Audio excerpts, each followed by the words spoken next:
Tulipokea tukio la kuwepo kwa ajali ya moto majira ya saa 5 almost na robo usiku, na kwa haraka tuliondoa vikosi vyetu vyote kutoka katika komandi ya Ilala, komandi ya Kinondoni na komandi ya Temeke kwa ajili ya kupambana na moto huu.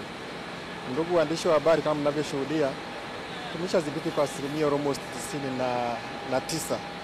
Tunamalizia tu kuhakikisha kwamba tumezima kwa asilimia 100. Lakini niseme tu kwamba kilichoungua ni jengo hili lina floors almost 5.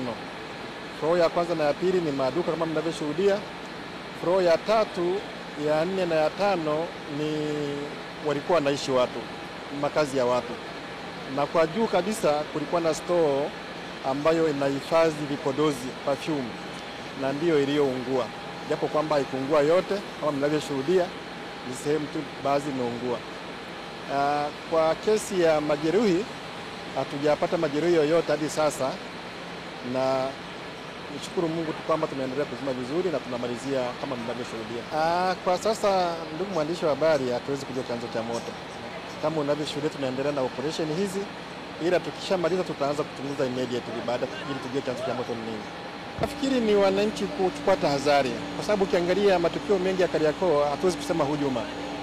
Ni shughuli tu za kawaida ambazo wanafanya wanadamu. Kwa tathmini haraka, sehemu yoyote inayotunzwa vipodozi vikaa muda mrefu bila kunani, vinawaka, vinalipuka. Kwa hiyo na kule juu ilikuwa ni sehemu ya ni store ya vipodozi. Kwa hiyo kwa haraka tunaweza kuhisi kwamba ni kwa sababu vimekaa muda mrefu vinaweza vikalipuka pia. Kwa hiyo sio kwamba kuna hujuma, hapana. Kwa hiyo ni wananchi kuchukua tahadhari na kujua athari wanaweza kupata kutokana nini na majanga haya ya moto.